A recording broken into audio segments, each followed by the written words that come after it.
Amém, glória a Deus. Olhe para a pessoa que está do seu lado, diga: que bom que você veio. Isso, olhe para o outro lado agora. Fale: que bom que você veio. Agora pegue na mão dele, pegue na mão dela. Vamos viver uma noite sobrenatural. Amém, graças a Deus. Tome seu assento. Você que está nos visitando hoje, sejam todos muito bem-vindos. Essa é a casa do Senhor. E na casa do Senhor nós temos liberdade no Espírito para podermos adorá-lo. Amém?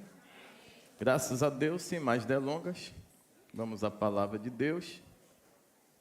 Antes disso, para não esquecer, no final eu quero lembrá-los que amanhã, às 20 para as 18, os que puderem, iremos nos encontrar já ali na subida do monte.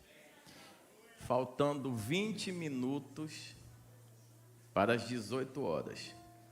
Eu vou estar viajando, não tem problema. Ligue seu celular, vai estar já no grupo, então vamos fazer uma chamada de vídeo para você acompanhar à distância. Mas os que se predispuserem a estarem, tem que estarem lá, faltando 20 minutos para as 18, porque amanhã vamos iniciar nossa jornada de 40 dias. Amém? É o nosso jejum anual. É a preparação, são 30 dias de preparação para entrarmos nos 10 dias de separação. Preparação, depois separação. Amém? Para vivermos algo nunca antes vivido. E eu sei que Deus já está tocando em muitos corações, muita gente me procurando, de forma bem tranquila, já decidido a fazerem a diferença nesse ano, nesse novo ano. Amém? Graças a Deus. Hoje é uma noite maravilhosa. Hoje é o culto da mesa. Hoje é o dia da ceia do Senhor. É nesse culto que os filhos se assentam à mesa, para nós estarmos adorando ao único digno de toda honra, toda glória, todo louvor. Amém? Você está bem? Dá um sorriso aí. Oh, que sorriso lindo. Amém. Abram suas Bíblias. Vamos fazer algumas leituras. Vamos começar a leitura em João. John 4. João 4:4. Já estou treinando o meu inglês. My English is more or less. Mas vai ficar best of the best também. Nós somos salvar nações, né? Então, quem achou?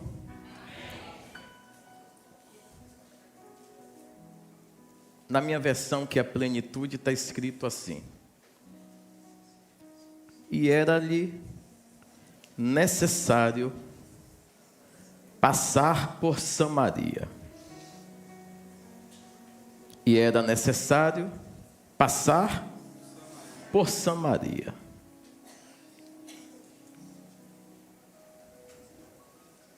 Vamos ao 7.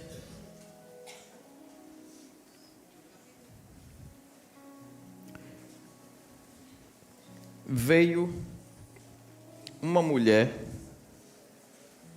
de Samaria tirar água. Veio uma mulher de Samaria tirar água.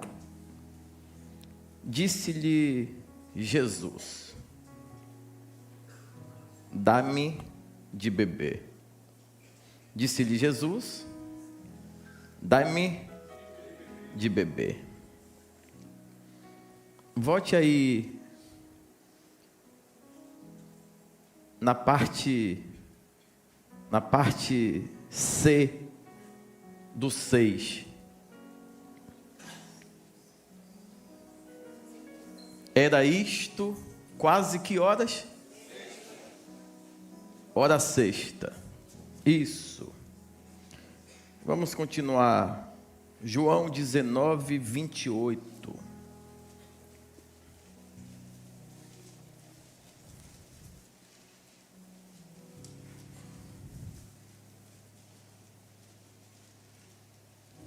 Depois, sabendo Jesus que já todas as coisas estavam terminadas, para que a Escritura se cumprisse, disse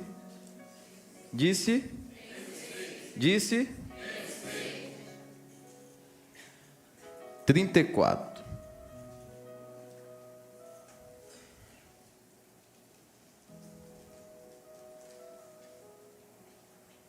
Dezenove, 34. Acharam?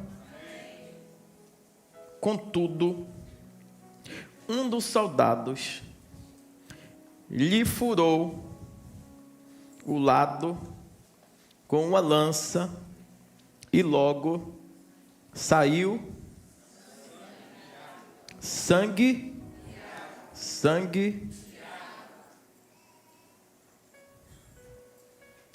Mateus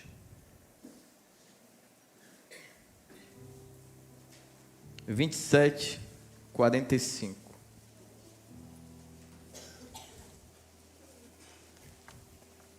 Você achou?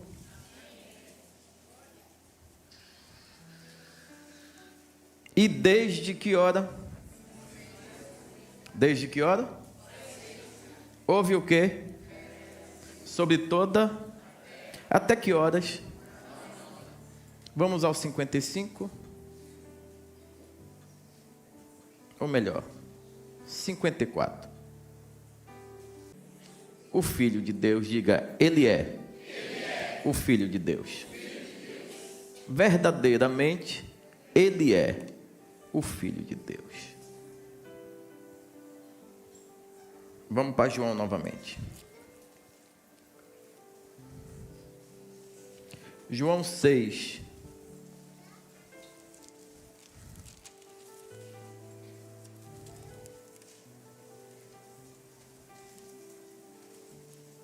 E deixe separado isso aí. Vamos orar? Pai, essa é a tua palavra. Te dou glórias e te exaltamos. Expressamos a totalidade da nossa adoração. Viemos aqui para o culto mais que especial. É a reunião mensal dos filhos que se assentam na mesa para terem a verdadeira comunhão com o Senhor, reconhecendo, validando, testificando, fazendo cumprir o que está na tua palavra em nossas próprias vidas. Fique conosco. Manifeste da tua glória. Nos dê uma noite sobrenatural. Glorifica o teu nome, Jesus. Exalta o teu nome, porque só o Senhor é digno. E toda essa igreja não veio aqui para tributar louvores e adoração a homem. Nós viemos aqui para tributar toda honra, glória, louvor, exaltação, adoração ao Senhor, amado. Então recebe nessa noite tudo aquilo que é somente de honra e mérito teu.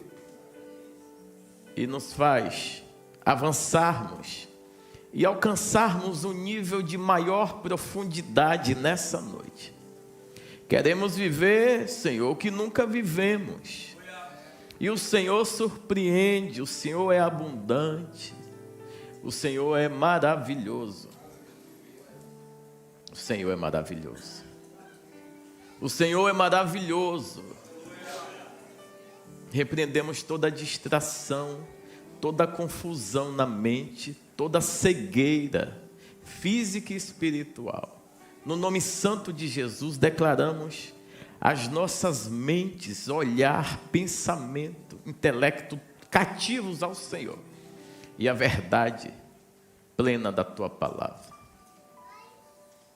Envia os teus anjos guerreiros poderosos para cada canto dessa igreja. Onde estiver acontecendo um culto em alguma das salas, em todos que estão sobre o ofício de trabalho, de voluntariado nessa noite, cobre o Senhor, guarde o Senhor, blinde o Senhor, nos faça triunfar contigo, em o nome de Jesus. Que eu diminua e que o Senhor cresça. Que eu suma, Deus amado, que só o Senhor apareça aqui. Seja exaltado, seja adorado, em o nome de Jesus. Amém? Graças a Deus. Louvado seja o Rei. O tema da mensagem é: parece sede, mas é vida. O tema da mensagem é: parece sede, mas é vida. Parece sede, mas é vida. Culminou com a experiência que nós estamos vivendo, às quintas-feiras, que estamos em meio a uma série de pregação, ou pregações, né, no plural. Estamos falando acerca das 12 tribos de Israel. E culminou que nessa quinta, a tribo que foi citada, qual foi a tribo? Efraim. Eu vou dar um memorando, repetir mesmo. Quando se fala das tribos de Israel, 500 anos, não precisava falar o nome de todas as tribos, só era necessário falar o nome de que tribo? Só Efraim. E já estava dizendo: Efraim representa todas as tribos. Diga por quê? Porque tem uma herança que Deus cumpriu através da paternidade exercida por ou pelo pai de José, por nome de, que se tornou Israel. Então ele pega os 2 filhos de José e adota esses 2 filhos. Quando ele adota esses 2 filhos, ele não só adota porque diz: a partir de agora você vai ser. Ele pega esses meninos e faz um rito bíblico, de costume. Quando, por exemplo, uma mulher que era tida como concubina, ou servia a sua senhora, que era esposa de um desses homens, e a senhora porventura não engravidava, essa concubina ou essa moça que servia essa senhora, ela dava à luz. Mas quando ela estava prestes a dar à luz, ela tinha que ter esse parto aos pés ou às pernas de quem? Da sua senhora. E quando isso acontecia, nas esferas espirituais, validava que o filho pertencia a quem? Mesmo porque, naquele tempo, quem servia tinha o nome de escravo. Era uma escravidão que durava um período, durava um tempo. Nós já fomos muito ministrados aqui, que era um período X, e depois desse período, o seu senhor tinha que dar a oportunidade desse escravo obter o quê? Liberdade. E alguns desses escravos, por terem sido bem tratados, por terem exercido sua função com maestria, independente de estar sob um jugo, sob um cargo de escravo, eles apenas serviam aos seus senhores e serviam com honra, com dignidade e com maestria.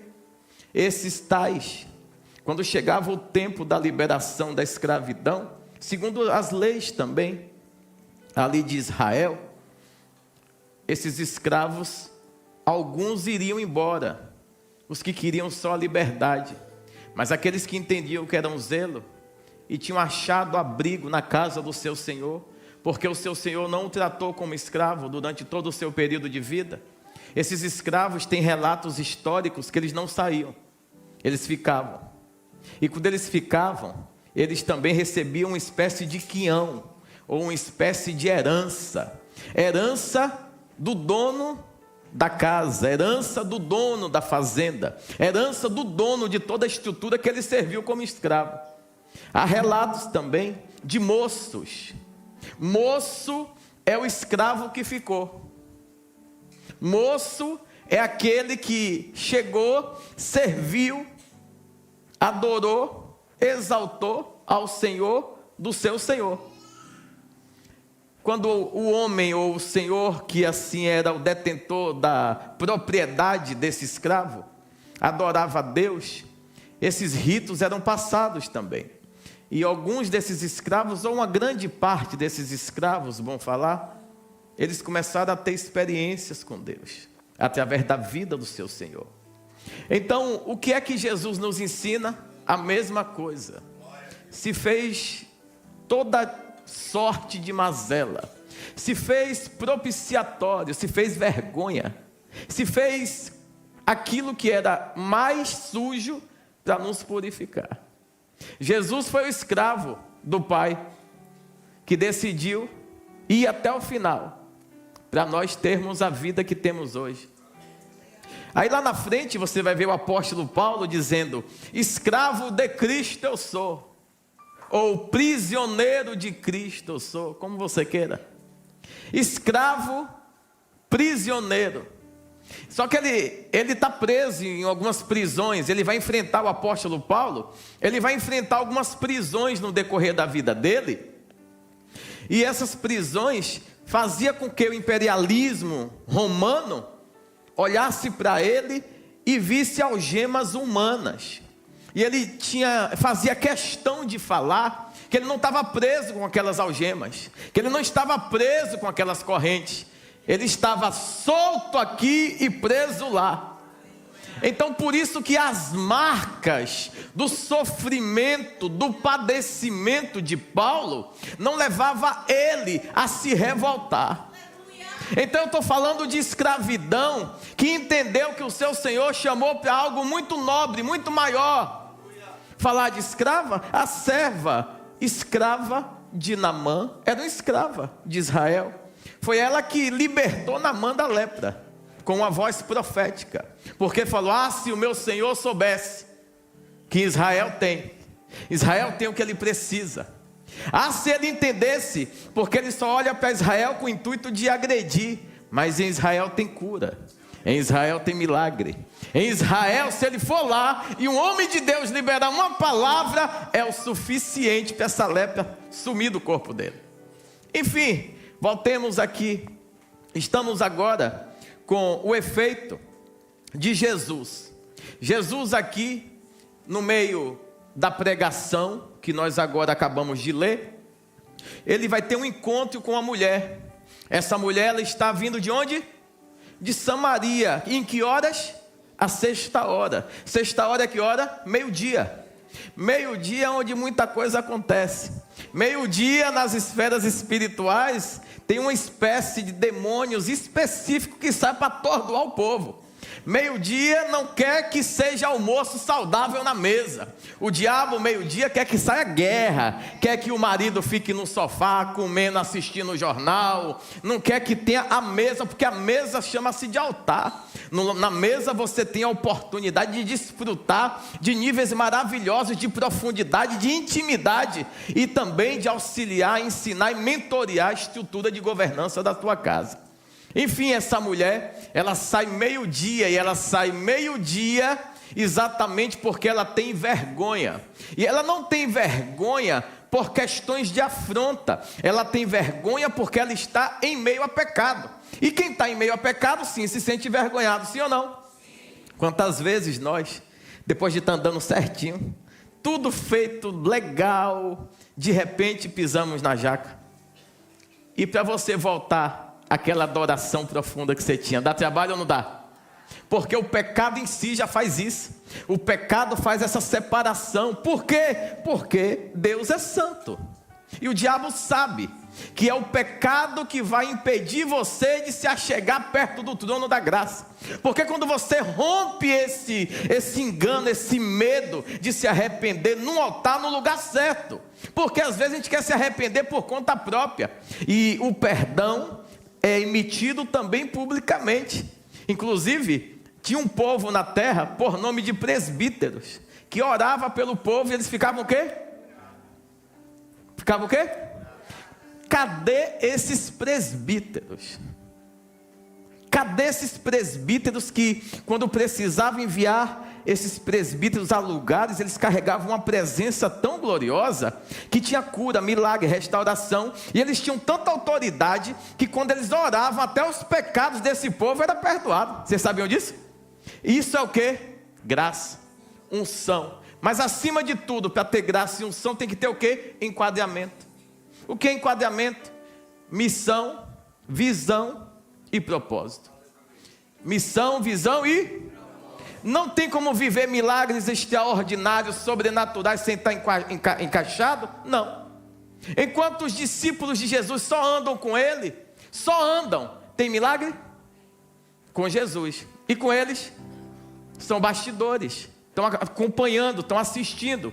Para eles estão ali apenas olhando os milagres e as feituras de Jesus. Mas para Jesus está mentoreando eles. Jesus está vendo no meio deles quem é que vai fazer a diferença lá na frente. Então, andando com Jesus, ouvindo a palavra de Deus, aproveite tudo. Vai ter 10 pessoas ouvindo, tá? E quem vai fazer valer? Quem vai transformar o benefício lançado no altar em vida na sua própria vida? Quem vai aproveitar a pregação e tomar para si aquilo que impulsiona e gera transformação? Quem vai? Deus está procurando gente assim. Essa mulher, ela sai para pegar água meio-dia, para abastecer sua casa. Por quê? Para limpar a sua casa. Porque a casa dela está em meio a pecado, está em meio a erro e etc. Só que Jesus, ele não vai naquele lugar para acusar ela. Parece que sim, mas na realidade, Jesus disse para os seus discípulos: eu estou cansado da viagem, da caminhada. E ele tinha que passar por ali. Por que ele tinha que passar por ali, por aquele lugar? Quem pode falar? Samaria foi a sede da pregação do Evangelho. Samaria foi a sede. Lembra que eu falei? 500 anos em Samaria era respeito, dignidade e honra, através de um decreto. Lembra que eu falei da paternidade de Jacó, que foi sobre os filhos de José? E Efraim foi o detentor dessa patente. Então, uma patente de eternidade que se perdeu porque alguém no meio do tempo foi inconsequente e fez alianças que não poderia. Então, o que é que Jesus está indo ali fazer naquele lugar? Ele está indo botar Samaria no lugar. Ele está indo alinhar Efraim. Ele está indo ali dizendo assim: ei, vai voltar a ser o que era. Vai voltar a ter o que tinha. Vai voltar. Ah, mas está em pecado. Eu sou o Cordeiro do Pai, que tira o pecado do mundo. Então o que é que ele está indo fazer? Fonte de água na fonte de água. O que é que uma fonte vai fazer em outra fonte, irmãos? Que necessidade tem uma fonte de ir a outra fonte? Se ele é a própria fonte da vida, Jesus, ele é a fonte da vida, ele é o rio que jorra no altar, inclusive, emanando vida onde passa. Aonde esse rio passar, haverá vida. Aonde esse rio passar, os verdes vão influenciar. Aonde esse rio passar, até as folhas dessa árvore vai curar a sociedade. E haverá um fruto. 12 meses, 12 tribos, 12 estações. E todas elas vai ter um fruto diferente. Todas elas, Deus vai te dar uma habilidade, um dom e um talento. Todas elas, Deus quer usar você para manifestar da glória dele. Mas, todavia, porém, o que tem que ser feito? Missão, visão e propósito. Essa mulher chega e Jesus não disse para ela que é a água. Disse para ela: tenho sede, dai-me de beber, dai-me. O que é que ele está dizendo? Não era nem para eu estar aqui. Porque esse poço que você vem pegar água, ele é um poço de eternidade. É um poço de eternidade. Eu vou ler o 5. Pois há uma cidade de Samaria chamada Sicar, junto à herdade de Jacó, que tinha dado a seu filho José. Tá bom, 4, 5, vai para vocês lerem junto comigo. Porque eu falando sozinho, vocês não conseguem entrar na dimensão do que eu preciso que vocês entendam no rema. Cadê? 4, 5, João.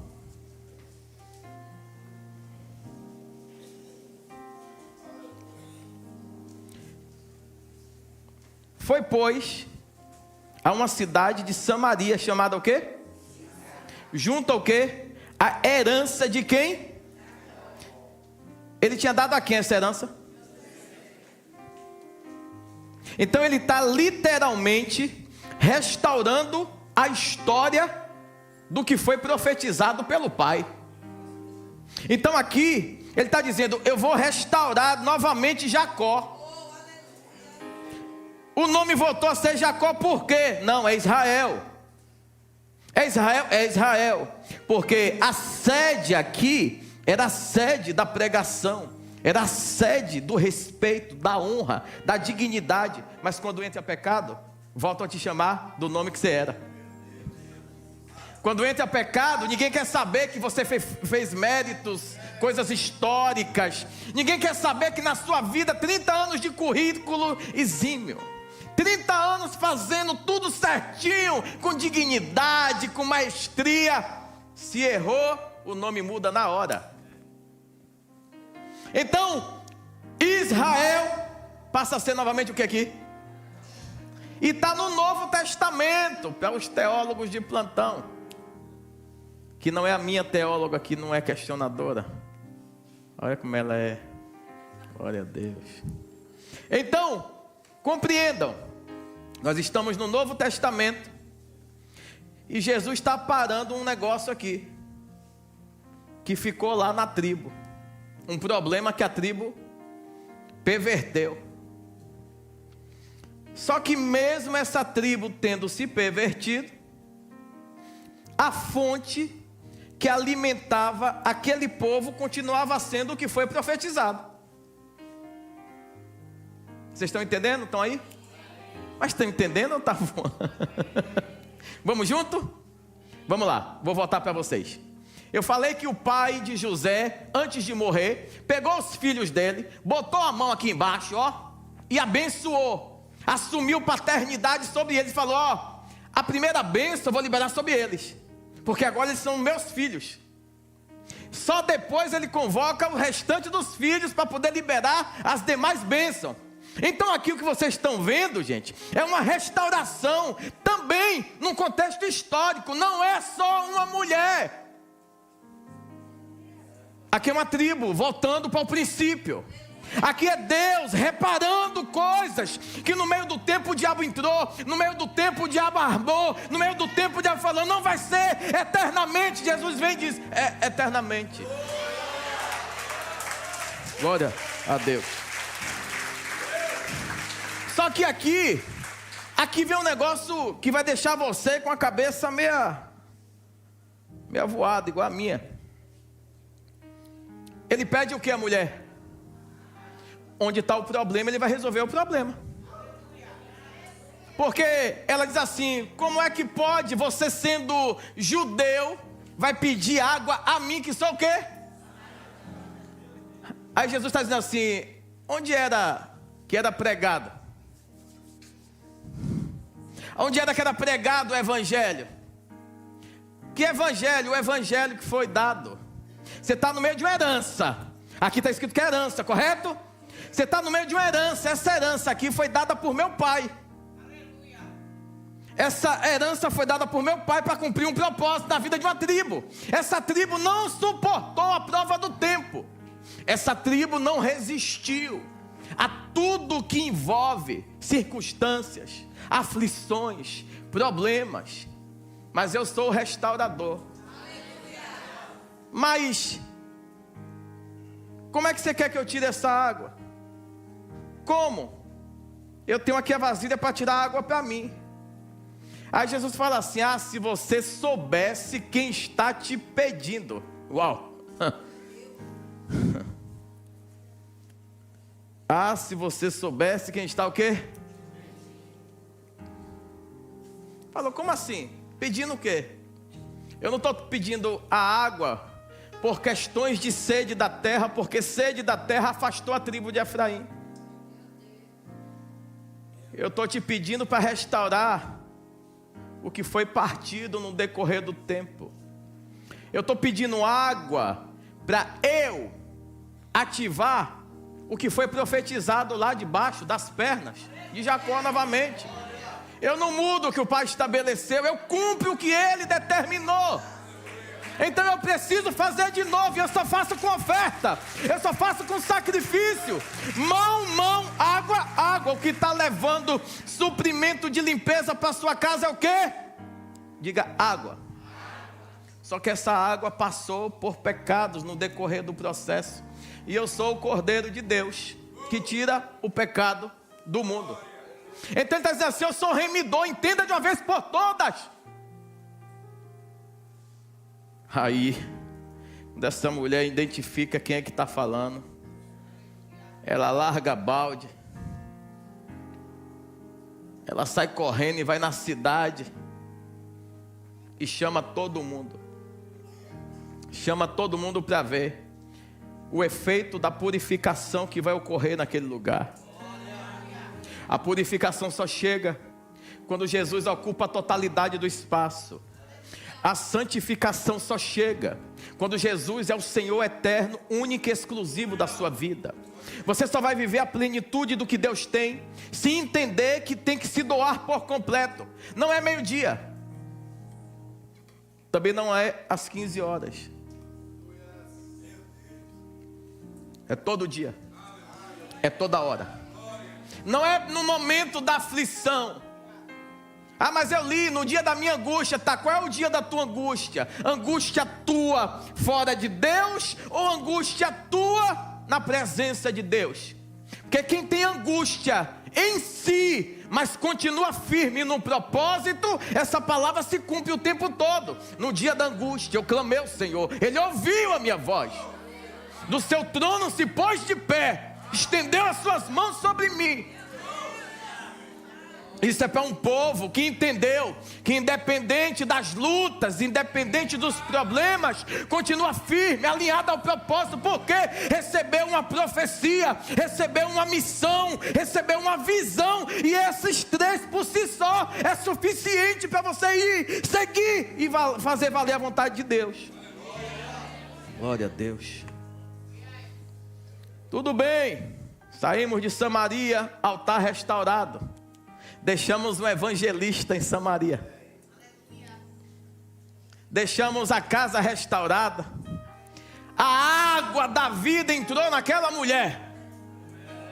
Falou assim: se você soubesse quem é que está te pedindo. A água que eu dou é a água da vida. Jorra a eternidade.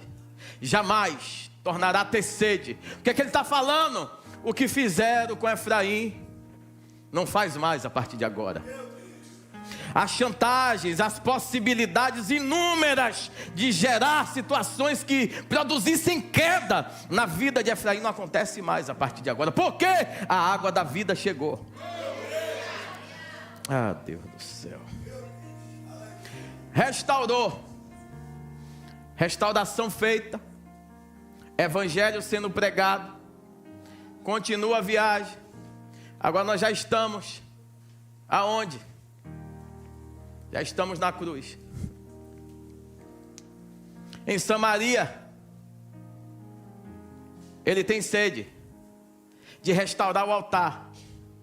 Na cruz, ele tem sede para fazer a fonte jorrar. Em Samaria é para restaurar o altar do que foi profetizado e reedificar o nome daquele que foi estabelecido e alterado por Deus, mas por ter sido cometido pecado, o mundo mudou o nome novamente. Falei Jacó, não, é Israel. Israel é bendito, Israel é eleito, Israel é quem Deus chamou. E Jacó, início, meio, fim, Israel. Israel. Por quê? A identidade histórica é o que deve ser lembrado. O seu início vai ser tranquilo, vai ser bem pequeno, mas no decorrer da história, o seu volume de desenvolvimento poderá te levar a um final glorioso. E a intenção de Deus é fazer com que as provas que você suporta, é fazer com que as adversidades que você enfrenta, leve você a um nível de maturidade infinitamente maior. Deus não te chamou para ser simples. Em execução não, em vivência talvez. Mas Deus te chamou para dar testemunho da grandeza dEle, sendo alguém que tem capacidade de andar num palácio, mas também tem capacidade para andar no sótão. Você pode andar no palácio e desfrutar de tudo aquilo que Deus porventura proporcionar através de uma honra, através de um convite, através de uma convocação, algo que pode suceder. Deus é Deus que bota homem assentado junto a reis, príncipes, autoridades. Mas Deus é o mesmo Deus que também permite esse homem que ontem estava lá no palácio e amanhã está no sótão. E o que você faz com essa experiência determina o passo seguinte. O que você faz com o momento de escassez é o que vai determinar a grandeza subsequente que está logo ali. Deus tem grandeza, lógico. Você não consegue abrir a Bíblia e ver Deus diminuindo o povo. Só povo rebelde, só povo desobediente, só povo que não entendeu que foi chamado para uma grande obra. Observe que na edificação dos muros, o que é que Neemias fala na hora que Jansen e os demais vão convidá-lo? Eu estou no meio de quê? De uma pequena obra? Estou no meio de quê? Estou no meio de quê? A sua vida é uma grande obra. Não é pequena? Não, não é pequena. A sua vida é uma grande obra. Agora, na maioria das vezes na nossa vida a gente começa a fechar pelo lugar errado. Então, cercou os muros, bota guarda nas portas, para ter capacidade de administrar as decepções que vão vir. Fechou os muros, está bem resistente, ninguém consegue pular para ver o que está acontecendo dentro. Vai tentar vir pela porta, bote guardas. O que são guardas? São os estatutos de Deus, os mandamentos do Senhor, guardados dentro do teu coração, para que você não venha pecar contra o Senhor. Isso aqui é uma palavra que Deus está nos entregando nessa noite, muito poderosa. Se você entender o que Deus está fazendo aqui nessa noite, nunca mais você vai ser o mesmo, nunca mais você vai ser a mesma. Hoje é uma noite de impulso, de transformação. Nesse exato momento Jesus está na cruz. E a hora é que hora? Pelo amor de Deus. Em Samaria era a sexta, como é que na cruz é a nona já, gente? Bora fluir. Então, em Samaria que hora? A sexta, meio-dia. Na cruz é que hora? Mesma hora. Por quê? Isso é fonte de água. É fonte de água. E por que meio-dia? Porque é a hora da guerra. É a hora que o demônio está tudo solto, para atazanar, para criar situação. E Deus está dizendo, e você vai ser quem no meio desse problema? E você vai ter que tipo de reação nessa hora que está todo mundo, tudo contra? Ah, mas parece que o demônio se levantou de vez. É isso mesmo, levantou. E você vai ser quem? Quem é você nessa hora? Jesus, de repente, ele olha e diz assim para os soldados: Eu tenho.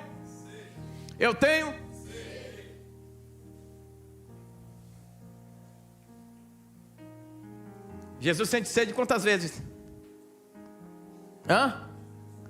Na história dele toda, quantas vezes ele sente sede? Você viu mais? Uma vez é para quê? Diga, restaurar o altar, voltar ao propósito, voltar ao princípio. Voltar à identidade do que Ele chamou. A segunda vez, diga o que é? Jorrar. O que? Vida. Que vida? Eterna. A cruz é o tetelestai.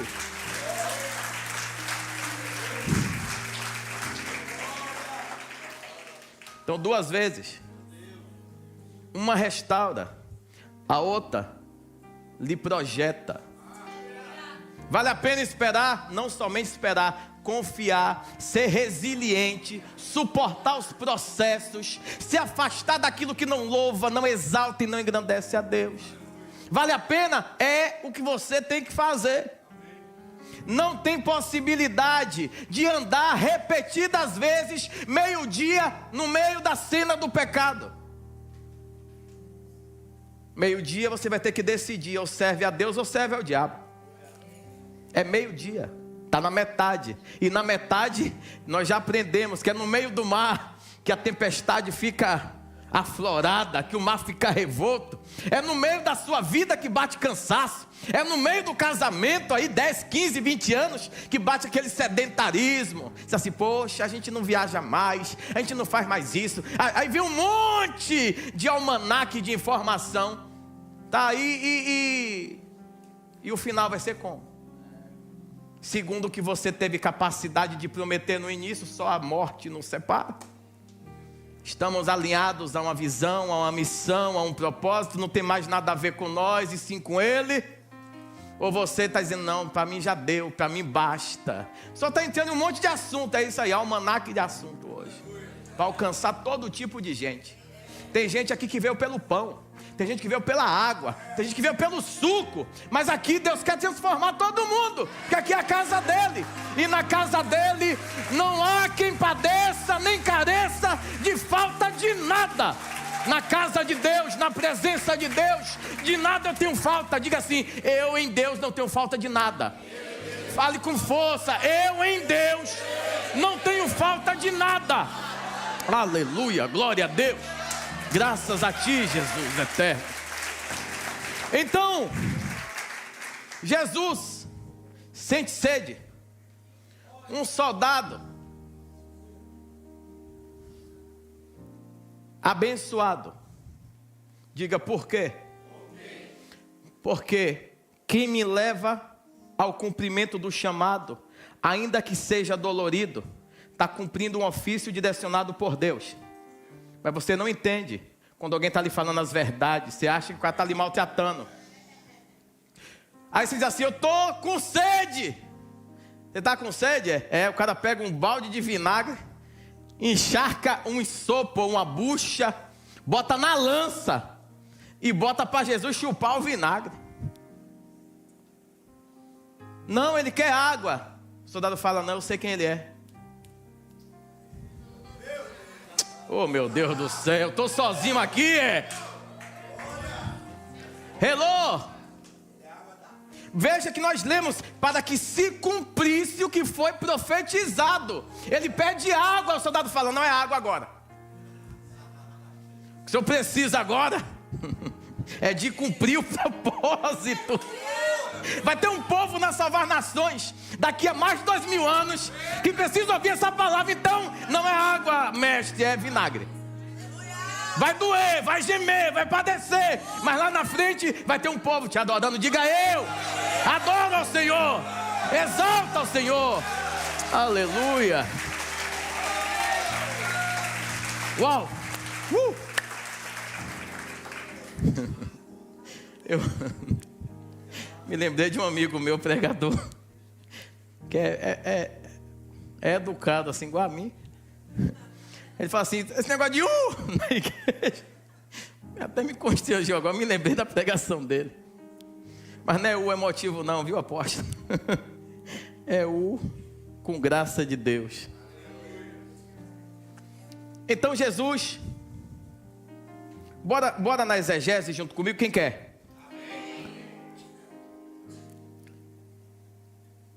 Os discípulos estão com Jesus ali, passando por Samaria. Jesus não fala aos discípulos que está necessitando de comida. Ele diz que está cansado. A leitura vai ser bem clara e vai informar que ele está cansado. Quem está cansado quer comer ou quer descansar? Só que os discípulos aproveitam e vai na cidade comprar o quê? Comprar o quê? Para quem? Eu já posso fazer outra pregação com isso aqui. Quem não entende a visão, a missão e o propósito, não vai servir da forma que deve, nem na hora que deve. Vai querer, não, eu trouxe aqui um pão. Não, aqui é restauração de altar, pô. Não pode ter comida não. Não pode ter comida. Aqui o que não pode ter é comida nesse momento, para que não venha deturpar o entendimento e a interpretação. O que tem que ter aqui agora é propósito alinhado. Aquilo que foi gerado, profetizado há muito tempo. Existe uma tribo perdida e eu preciso voltá-la. Eu preciso trazê-la de volta para alinhar a vontade do Pai. Resumindo, os discípulos saem para comprar comida. Toda a situação é aproveitada por Jesus. Diga amém. Amém. E você? Aproveita de que forma? O problema está aí. Você resolve ou você impulsiona ele? Procura solução, auxilia, ou você diz assim, rapaz, estamos fritos, está todo mundo morto, não tem solução. E aí, quem é você? Cansado, com fome ou com sede? Cansado, com fome ou com sede? Diga, depende. De quê? De quê? Da sua busca, da sua santidade, da sua adoração, do seu separar-se para viver coisas profundas em Deus, do você calar as vozes que estão fora do ambiente, e você entrar em você para falar com Deus e convidá-lo a falar contigo. Aliás, oração é isso. O relacionamento com Deus é diálogo. Filho para pai, pai para filho, filho para pai, pai para filho. Você fala, e depois aguarda, porque isso é diálogo. Senão, você é o quê? É o que chega com a lista de afazeres para Deus. Deus, olha para cá, trouxe minha lista. Estou pensando disso, é mercado? É self-service? Hoje a lista é o quê, irmão? Não, hoje eu estou cheio de coisa para pedir a Deus. É mesmo? E qual é o tempo que você dedica para ouvi-lo?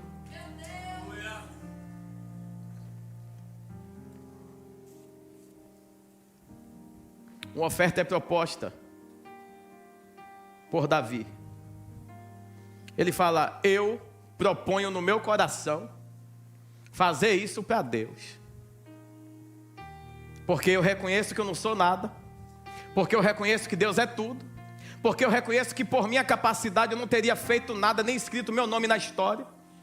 Mas no dia que o Senhor me separou, sim, aí minha história mudou. E eu vou fazer tudo o que eu tenho. Por quê? Porque tudo que eu tenho, nem meu é dele também. Aí de livre e espontânea vontade, todos os demais começam a fazer os mesmos. Os príncipes, os generais, as autoridades começam a fazer a mesma coisa.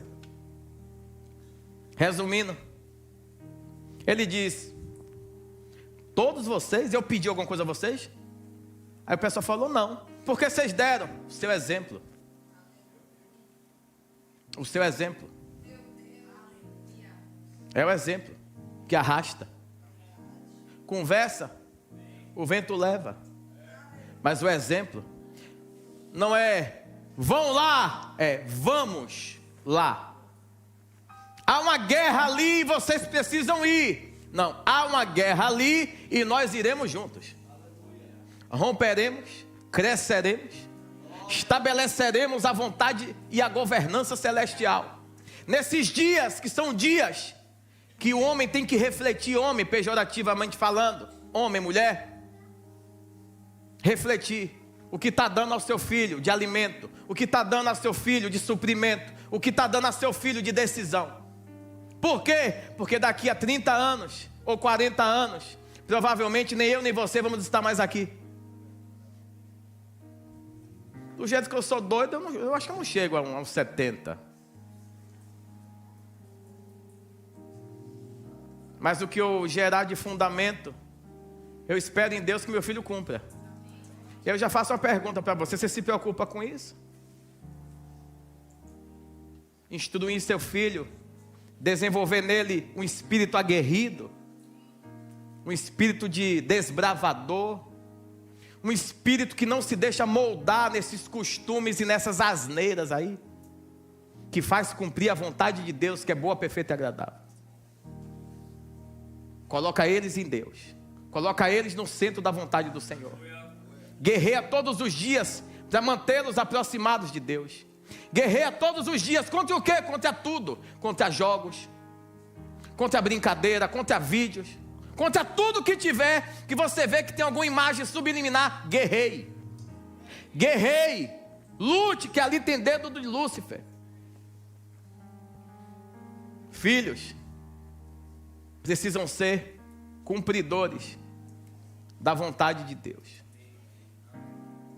Pais precisam ser exemplos de restauração diária dos muros. E na hora de colocar a porta da edificação, chama seu filho para colocar junto com você.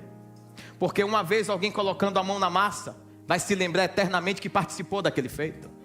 Então, eu vou fazer por você. Não, façamos, vamos. Foi o que o Senhor falou quando foi criar a obra mais prima, mais bela, mais linda, que é você. E eu também. Façamos. Na hora de dar voz de comando para a terra, que haja luz. E a luz veio. Que haja tudo, haja noite, haja mar, haja animal de toda espécie, fruta de toda espécie. Agora na hora de criar o ser mais belo, eu e você. O ser mais esplêndido, eu e você. Eu, tu, ele, nós, vós e eles também. Todo mundo. Ele falou: vamos parar tudo. Porque tudo que está feito aí é feito para servir a um povo. E esse povo tem que ser segundo a nossa imagem e façamos então, agora. O que é façamos? Mãos dadas. O que é façamos? Juntos. O que é façamos? Aconteça o que acontecer, não larga a tua mão. Façamos. Cumpriremos dessa forma a vontade de Deus. Seremos um povo escasso daqui a 6, talvez 7 anos. Um povo que a sociedade, lembre-se desse dia, porque no início eu profetizei algumas coisas aqui que hoje já estamos vivendo. Seremos um povo que a sociedade vai procurar para ouvir quem tem coragem de falar a verdade. Sair da vidência emotiva e vão vir para o realismo da palavra. Alguém que tem coragem de falar o que tem que ser dito, independente das consequências que poderão surgir. Então Jesus agora ele está na cruz. E ele sente o quê? E o soldado dá o que a ele? Isso que é amigo. Isso que é amigo. Amigo leva você para o propósito. Amigo não tira você da visão que Deus estabeleceu. Então se tem alguém perto de você que lhe ensina a ser frágil, tome cuidado. Ele quer incutir em você uma mentalidade que não vai gerar rompimento adiante. Amigo é que diz assim: ó, tá errado. Está errado. Mas está errado. Certo é certo, errado é errado. Deus quer fazer grandes coisas. Começa por onde? Samaria. Aonde? Aonde se quebrou a aliança. Aonde se perverteu os bons costumes. Começa por onde? Aonde você se cansou. É ali que Deus quer começar a fazer algo de restauração. Aonde você perdeu aquilo que é importante para Deus, é lá que Deus quer recomeçar a obra na tua vida. De repente, decorrer do tempo, cansaço, sedentarismo, o que sucede em uma casa, em uma família, em um casamento, em uma empresa, Deus quer achar novamente o fruto que te fez crescer. Deus quer te dar novamente a benevolência que te fez romper. Deus quer elevar seu nível a tal ponto de quando olharem para você, a sua figura esteja oculta e a presença de Deus esteja personificada. Aleluia, Ele recebe toda a honra e toda a glória.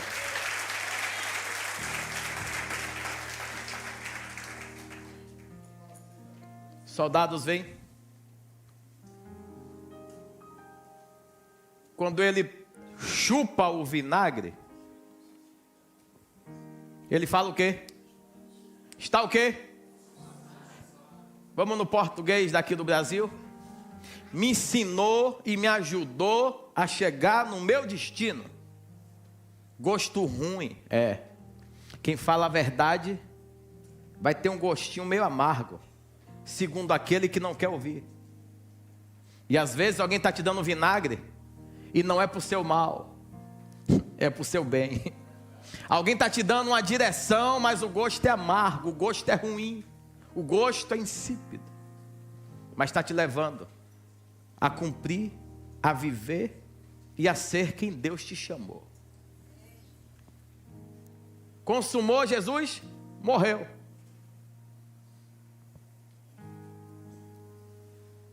Dia depois,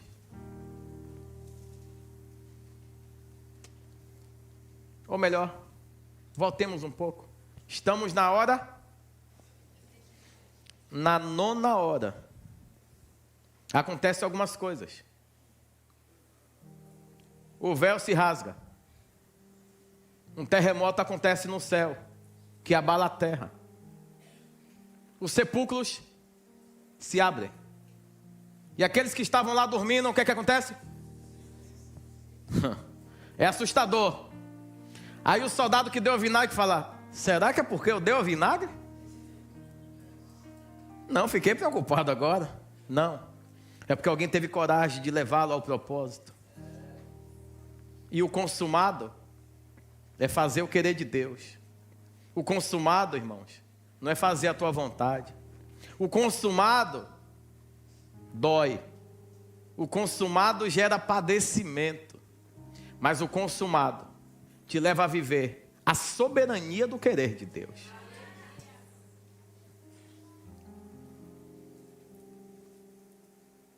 Quando os soldados veem aquilo, o véu rasgando em 2 partes.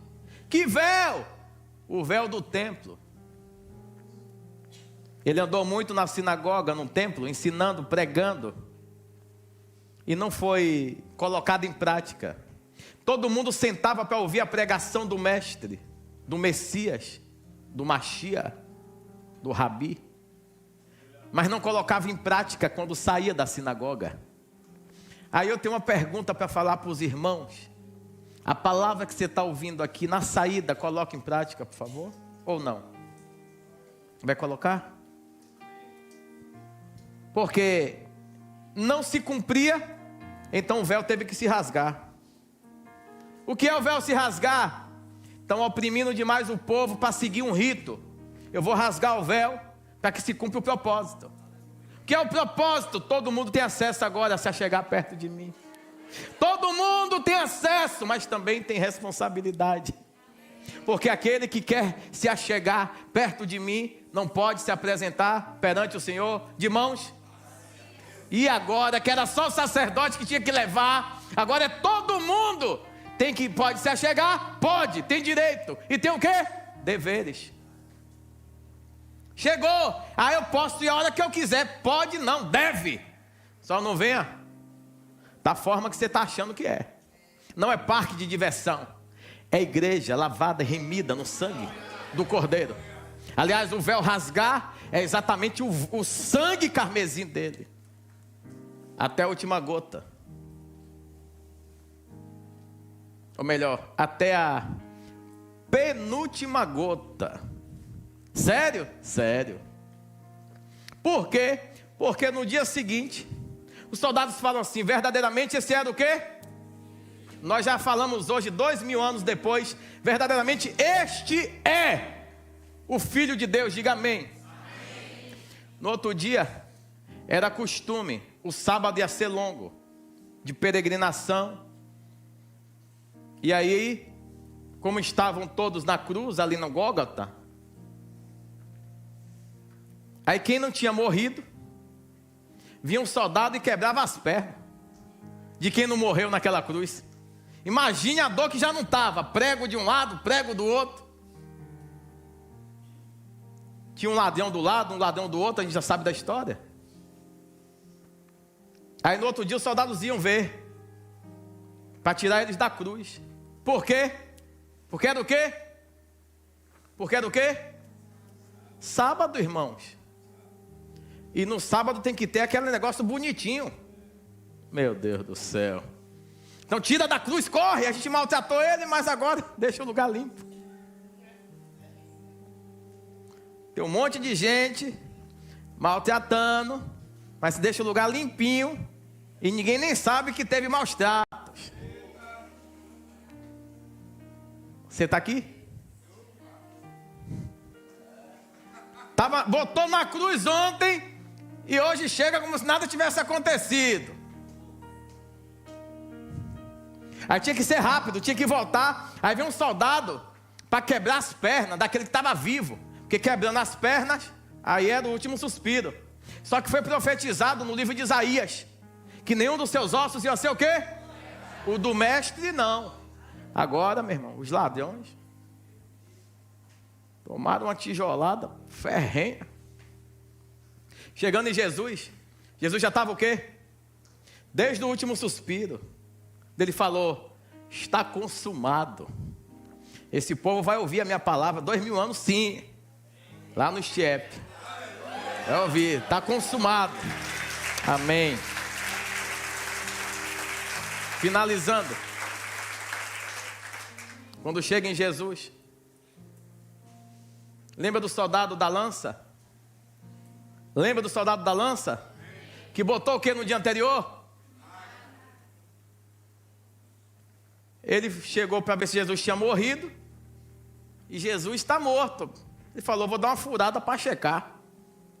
Na hora que ele fura a costela, o que é que sai? Hã? Vamos lá, vamos mudar. A salvação para ele e a água para as nações. Você não entendeu? Como assim? Quem deu vinagre cumpriu o propósito, tem que ser salvo.